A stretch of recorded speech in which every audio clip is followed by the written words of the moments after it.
ఈ రోజు ఒక కథ చెప్పబోతున్నా. అనగనగా ఐఐటి ఖరగ్పూర్, అందులో చదివే ఒక స్టూడెంట్.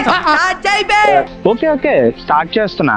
తన చదువు పూర్తయ్యేగా 6 years ఒక పెద్ద కంపెనీలో యుఎస్ లో వర్క్ చేస్తూ ఉన్న పలంగా ఉద్యోగాన్ని వదిలిపెట్టి తన సొంత ఊరికి వచ్చి పాల వ్యాపారాన్ని స్టార్ట్ చేసి కోట్లు సంపాదిస్తున్నాడు. ఆ ఇంజనీర్ ఎవరు అనుకుంటున్నారా? అతనే మన కిషోర్ ఇందుకూరి గారు. తను చదివిన డిగ్రీతో యుఎస్ లో జాబ్ చేస్తూ తన దేశంలో స్వచ్ఛమైన పాలకు కొరతుందని తెలుసుకొని 2012లో ఫిట్ ఫామ్ అనే పేరుతో 20 ఆవులను కొని ఫామ్ పెట్టారు. ఈ రోజు మన హైదరాబాద్ సిటీలోనే ఇంటింటికి మంచి పాలను సబ్స్క్రిప్షన్ ప్లాన్ మీద డైరెక్ట్ గా కస్టమర్స్ కి ఇస్తూ సుమారు 147 కోట్ల విలువన కంపెనీగా పేరు పొందింది. ఈ మొత్తం కథలో నీతి ఏంటో తెలుసా? అవకాశాలు ఎప్పుడు మన కళ్ళ ముందే ఉంటాయి. అవి మనం తీసుకోకపోవడం బట్టి మన గెలుపుని ఆధారపడి ఉంటారు. ఈ కంటెంట్ నచ్చితే షేర్ చేయండి అండ్ ఇంకా దేని మీద అనాలిసిస్ చేయమంటారో కామెంట్ చేయండి. ఇంక ఇలాంటి బిజినెస్ స్టఫ్ కోసం మన పేజ్ని ఫాలో చేసేయండి.